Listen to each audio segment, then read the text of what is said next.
National Broadcasting Company presents Radio City Playhouse, Attraction 34.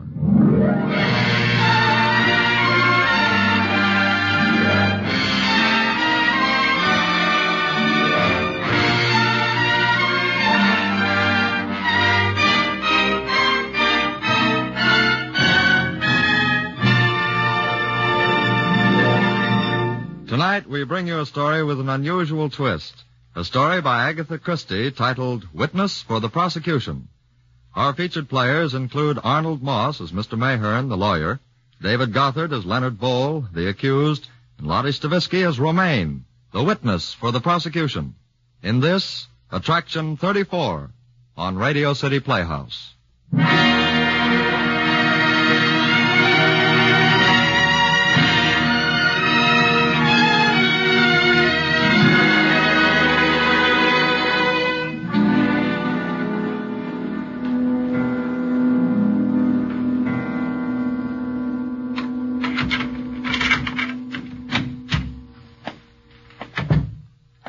The light's still on in the parlor, and it's midnight. Surely Mr. Bowl hasn't stayed with Miss French till this hour. Miss French, are you still up? You should have been in bed long ago. Miss French!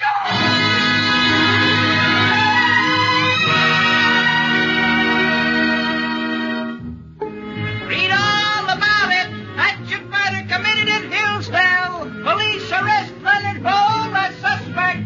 Read all about it. Hatchet murder in Hillsdale.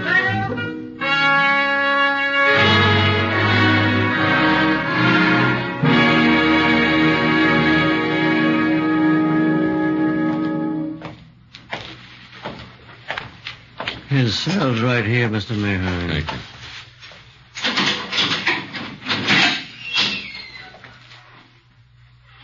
Good afternoon, Mr. Bowl. Oh, hello, Mr. Mayhern. You have 30 minutes, sir.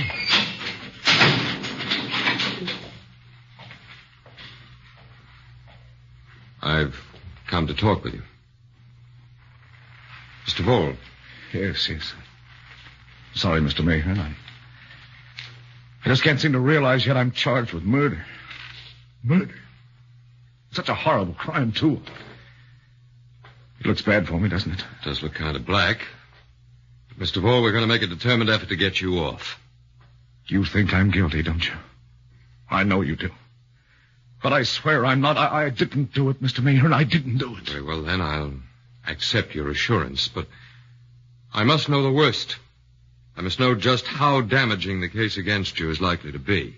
Now, Mr. Bowl, the utmost frankness. You understand that? Yes, I'll be completely honest with you. Very well. I want you to tell me exactly how you came to make the acquaintance of Miss Emily French. It was one day on Main Street. I saw an elderly lady trying to cross the road in heavy traffic. She dropped her packages. I picked them up out of common courtesy and offered to help carry them home. And she was grateful.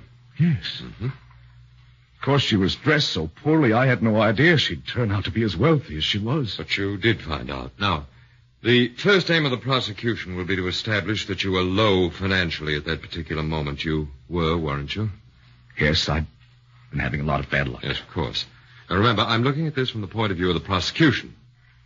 Now, why did you, a young man of 33, good-looking, fond of sport, popular with your friends, devote so much of your time to an elderly woman with whom you could hardly have anything in common? Well, I'm one of those persons who can't say no. And believe me or not, after a few visits, I found myself getting genuinely fond of the old lady. I'd been an orphan, and I suppose I enjoyed being pampered and mothered. Now, they really aren't anything, Ma. Why, Miss French, they're the nicest pair of socks I've ever had. You actually knitted them yourself? Oh, yes. That must have been quite a job. No. What else have I to do with my time? Well, I can't tell you how I appreciate Miss French?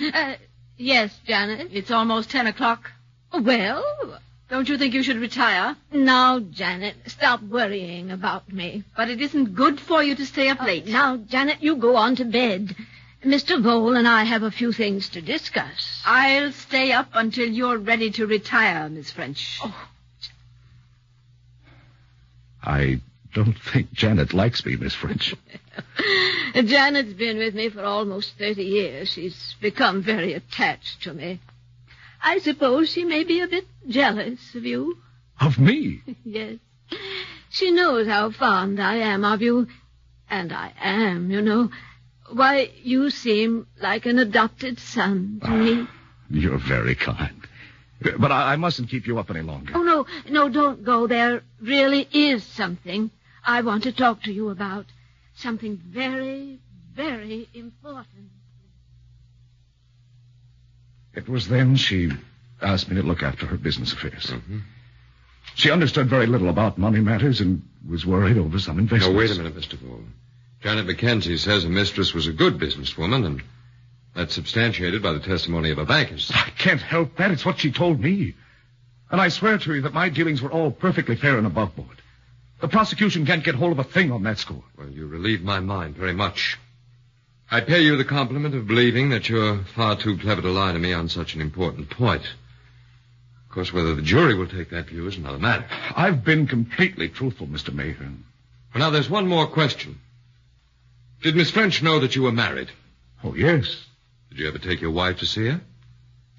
No. Well, why not? I'll make a clean breast of it. Somehow Miss French had gotten the idea that Romaine and I didn't get along, that we were living apart. Mm-hmm. You didn't give her that idea. No, not at all. But I let her go on believing it because, well, she was fond of me, but she wasn't interested in the struggles of a young couple.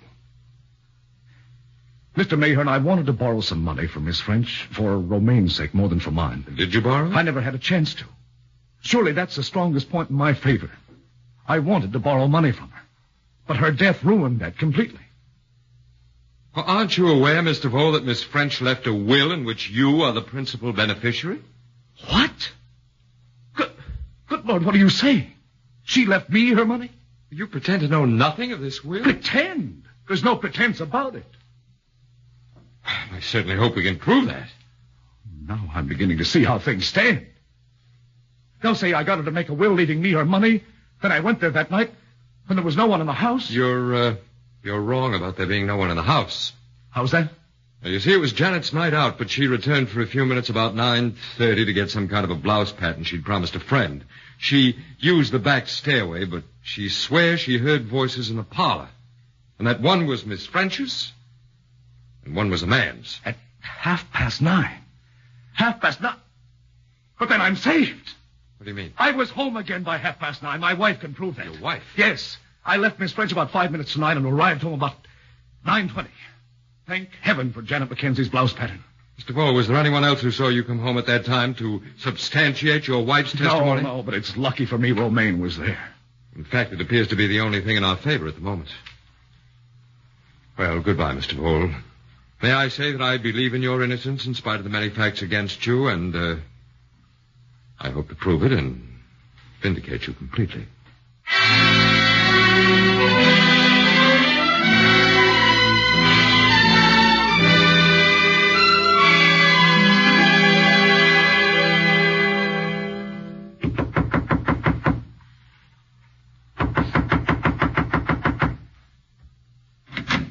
What is it? I'd like to see Mrs. Leonard Vole, please. Yeah? I'm Henry Mayhern, Mr. Vole's lawyer. Is Mrs. Vole in? I'm the one you wish to see, I believe. Oh, you're Mrs. Vole. Well, I thought... Expected me to be different. Well... I'm afraid I'm not the typical housewife. I was an actress in Vienna before I met Leonard. I see. Well, Mrs. Vole, I've just come from your husband. I know how upset you must be, but if you don't mind, I'd like to talk with you. Yes, you may come in. Thank you very much. Sit down, Mr. Mayhern. Mayhern. Thank you. I know that you will try, how do you say, to spare me as much as you can. But I want to know everything. Do you understand? I want to know the worst. Very well, Mrs. Vole, I'll be perfectly frank with you. The case is quite black against your husband. Everything is against him. Except one thing. And what is that? Miss French's maid will testify that she heard voices, those of Miss French and a man, talking in the parlor at 9:30. However, Mr. Vole says that he returned home at 9:20, and that you were here when he arrived. Now, if we can establish that... I see. He wants me to say he came in at 9:20 that night. He did come in at that time, didn't That's not the point. Will my saying so acquit him? Will they believe me? Well, it would certainly be helpful if we had another witness, but... But you do not. Well, to be honest with you, I must say that the jury isn't apt to put too much faith in the testimony of a devoted wife. Nevertheless... Did he tell you I was devoted to him? Well, no, he never... Ah, yes, I see he did. How stupid man. Now, look, Mrs. Wall, I know that under the circumstances... You know nothing about the circumstances. I hate him. I hate him. I hate him. I would like to see him dead. This is quite... Perhaps I shall see. Suppose I tell you that he did not come in that night at 9:20, but at 10:20. Suppose I tell you there was blood on his coat. What if I stand up in court and say all these things? You, cannot be asked to give evidence against your husband. He is not my husband. What do you mean? My name is Romaine Heigler. My real husband is alive, but in a madhouse. So Leonard and I could not marry. I'm glad now, very glad. I see, but may I ask why you're so bitter against Leonard Ball? Yes, you would like to know, but I shall not tell you. I will keep my secret. I'm free now to play a lone hand. Then there seems no point in prolonging this interview. Oh, wait. Tell me one thing. Did you honestly believe Leonard was innocent when you came here today? I did. But I still believe so. You poor little man.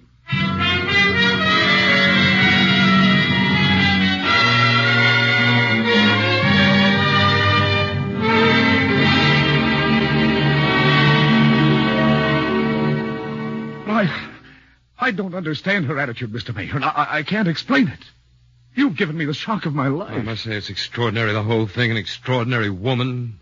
Very dangerous. She's the only person who can testify that I came home at 9:20. And I did come home then. I swear to you I did. Well, Mr. Vole, I sincerely believe you. If for no other reason, because there's too much evidence against you. This woman is obviously trumping up the whole story. Of course she is, but will the jury believe her? Well, that's the question. But perhaps she won't testify. She was fiery with me, but I don't think she'll dare to tell such lies in court. You don't sound too convinced of that, Mr. Mayhew. Perhaps I don't. Janet Mackenzie's testimony will be damaging enough. If they think to call Miss Heigler to the stand, well, we can only wait and hope. Wait and hope.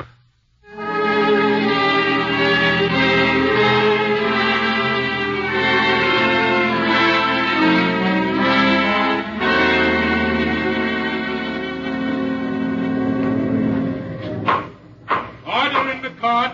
Order in the court. The counsel for the prosecution may continue. How long were you in the employ of Miss Emily French, Miss Mackenzie? 30 years. And over that period of time you became somewhat of a companion as well as a maid. Yes. Miss French confided most of her personal affairs to me. And did she speak to you at any time concerning the prisoner, Leonard Vole? Indeed she did. He wormed himself into Miss French's affections, good and proper. Your Honor, I object. That statement is irrelevant to the question. Objection sustained. Silence in the court. Continue. Miss Mackenzie, was Miss French under the impression that Mr. Vole was married? No, she was not. She told me that she was thinking of marrying him. Order in the court. Now, Miss Mackenzie, when Miss French's will was read, it was learned that she had named Leonard Vole as her principal beneficiary. Were you aware of this fact previous to the opening of the will? Yes. She told me about it the day she made the will. And she told Leonard Vole, too. He helped her draw up the will.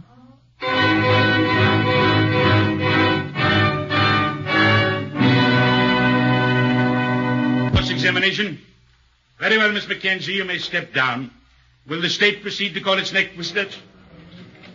Sorry, Mr. Moore, I couldn't shake her. I hoped to be able to break her down. But she made up half she said on the stand. I swear she did. Janet hates me, Mr. Mayhew. Obviously. Well, maybe the jury will realize she has no reason to love you and will discount her testimony accordingly. It looks bad for me, doesn't it? It could be worse. We may be all right If yet. it please the court, our next witness, Your Honor. Will Miss Romaine Heigler please take the stand? Your name is Romaine Heigler? Yes. You are an Austrian subject? Yes. For the last 3 years, you have lived with the prisoner and passed yourself off as his wife. Yes. Miss Heigler, do you recall the night of Tuesday, March 18th? Very clearly. Where were you? At my home? The home you shared with the prisoner? Yes. And where was he that night? He was at home until 7:45. Where did he go then? To the house of Emily French. Did he take anything with him? Yes.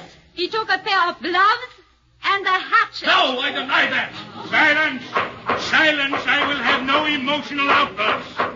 And what time did he return to your home? At 20 minutes past 10. That is a lie, and you know it. I returned at 20 minutes past 9. If there are any more of these displays from the defendant, I shall hold you in contempt of court. The prosecution will continue. Miss Heigler, will you please tell the court, in your own words, what transpired when the prisoner returned at 20 minutes past 10? When he came home, his shirt cuffs were stained with blood. I asked him what had happened. At first he pretended he had fallen and hurt himself. Oh, but I soon saw this was not true. Finally, he admitted that he had killed Emily French. No, she's lying, I tell you. Mr. Ball, one more outburst and I will have you removed from the courtroom. Please continue your testimony, Miss Heigler. The prisoner admitted the murder of Emily French. Yes. When he came home, he had a wild stare in his eyes. He grabbed my wrist so tightly, I cried out in pain. And he slapped my face several times. He told me to shut up before the neighbors heard me. He told me he had killed her for her money. And if I ever breathed a word, he'd kill me too. His exact words were, "Watch your step. It's even easier to commit a second murder."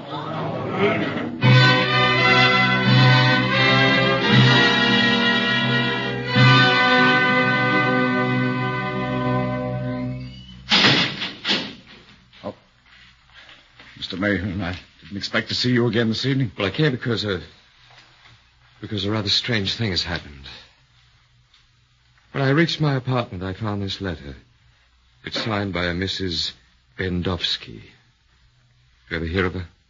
Bendowski? Uh-huh. No. Well, listen to what she has to say. Dear Mr. Lawyer, if you want that painted Heigler woman showed up for what she is, her and her pack of lies, you just come to 516 Gay Street, Greenwich Village tonight. It'll cost you $200, so don't come unless you're willing to pay. Ask for Mrs. Bendowski. Are you sure that name means nothing to you? No. I never heard of her. Well, did Miss Heigler ever mention her at any time? Not as I can remember. She's probably just a crackpot trying to get some easy money. Yes, perhaps. And yet the way things stand now, we've nothing to lose. I'm going to pay Mrs. Bendowski a visit this evening.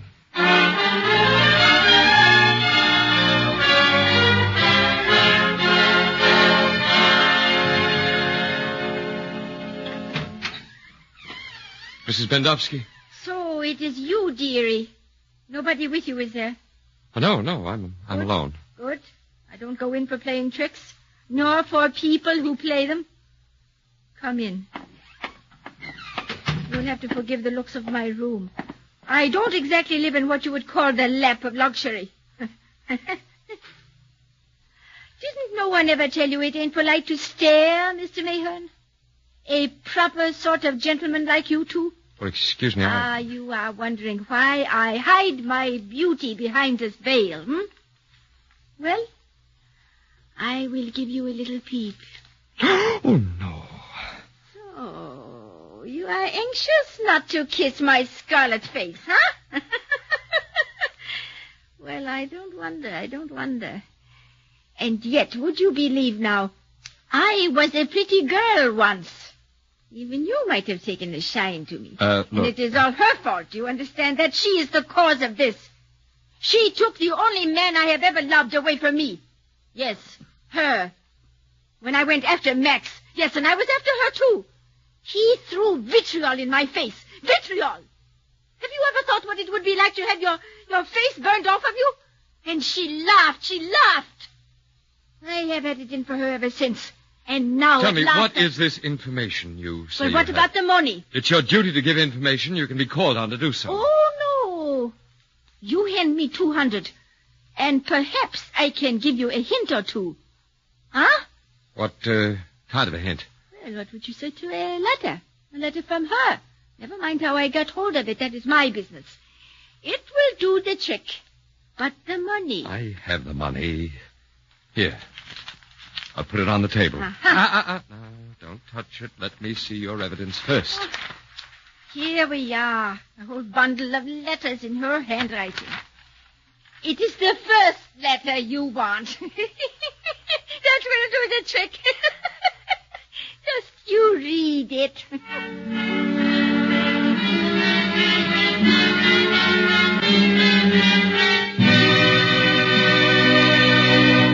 Your Honor, ladies and gentlemen of the jury, I charge that the testimony of Romaine Heigler has been a malicious fabrication from beginning to end. What? Yes! I accuse Romaine Heigler of inventing her testimony to send an innocent man to his death. Oh, this is Miss absurd. Heigler, do you deny that you're in love with a man other than Leonard Of Bowles? course I deny it. What a ridiculous statement. I was completely faithful to Leonard Bowles until he became a barbaric murderer and threatened to kill me, too. And you still maintain that the defendant confessed committing the crime? Of course I do. I swore to it yesterday, and it is true. What are all these utterly foolish questions about? They're about just this, Miss Heigler. I offer as evidence to the court this letter, written in your own handwriting. It reads as follows. Max, beloved, the fates have delivered him into our hands. He has been arrested for murder, but yes, the murder of an old lady, Leonard, who would not hurt a fly. At last I shall have my revenge. The poor chicken, I shall say that he came in that night with blood upon him, that he confessed the crime to me. I shall hang him, Max, and when he hangs, he will know and realize it was Romaine who sent him to his death. And then happiness, beloved, happiness at last. Silence! Silence in this court! Your Honor, I have in the court 3 handwriting experts of excellent reputation who are ready to testify that this letter was written by none other than Romaine Heigler. May I call them to the stand? Yes, you may call them. Will these... Oh, that won't be necessary. Why not, Miss Heigler? I'll tell the court Tell them what? the truth. What is the truth, Miss Heigler? Everything you have said is true. I wrote that letter. Yes, go on. Everything Leonard said was true. I lied. What did you lie about, Miss Heigler? My testimony was all a lie. Leonard did return home at 9:20 as he testified. I invented the whole story, I admit it. I wanted to destroy him. I wanted to send him to his death so I could be free. I didn't want you to believe that he is innocent.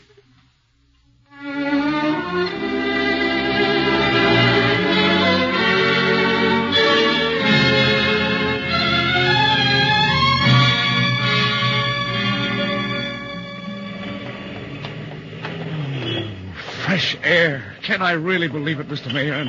I'm actually free. Very happy to say that you are indeed acquitted. Oh, things looked so black for me yesterday. You've had the closest of all possible shaves, but no need to think of past troubles now. You're a very fortunate man, Mr. Vole. Of course, this business of Miss Heigler may have been a bit of a shock, but I'd say you're well off without her. Oh, I've learned my lesson with her. I shan't be such a fool with another woman. But I don't even give her a thought anymore. I'm free. That's all that matters. Let's cross the street here, shall we? It gave you a very close call, but as I told you before, I believe that justice is always done in the end, and now that you have Mr. Vole!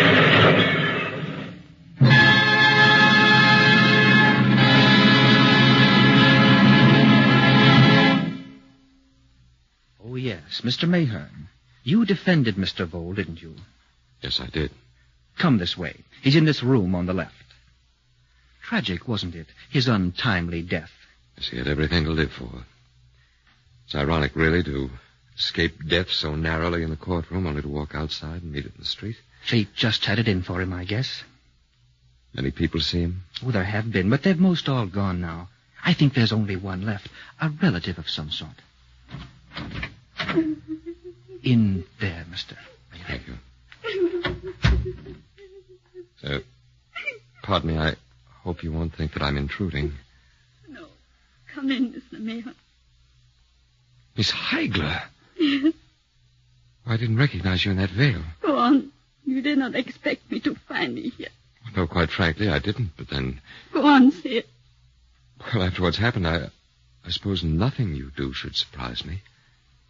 Considering what you have done or tried to do to him, I hardly thought you'd make a mockery of his death. By wearing the veil of mourning. Yes. Strange. I thought you were cleverer than that, Mr. Mahan. What?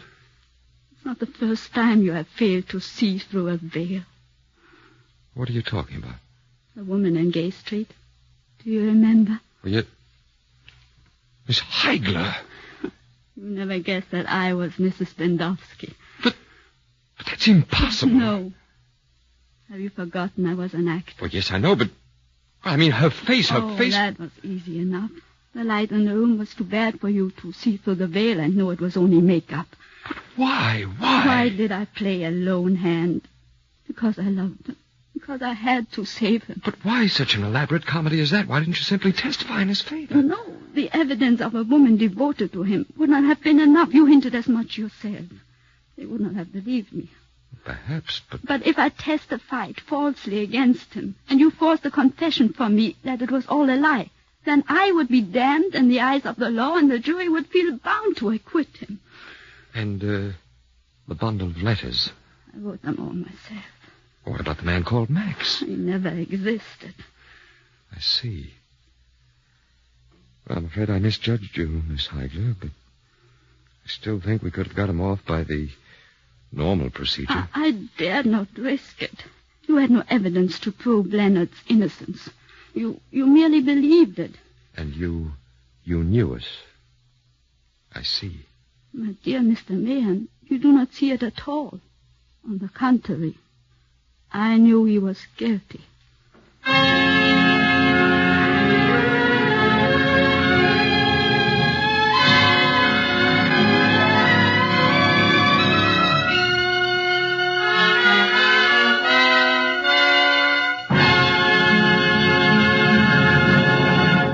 You have just heard Witness for the Prosecution by Agatha Christie, adapted for radio by Agnes Eckhart.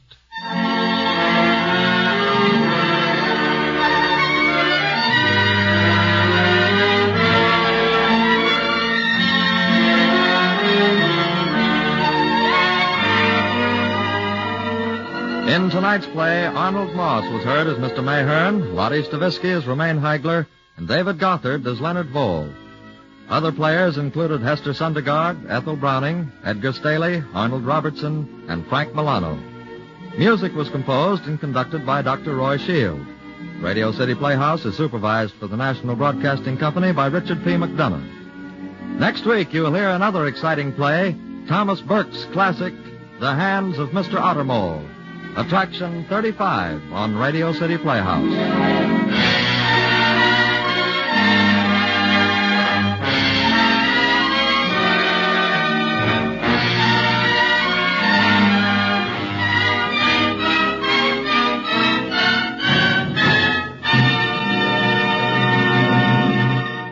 Bob Warren speaking. This is NBC, the National Broadcasting Company.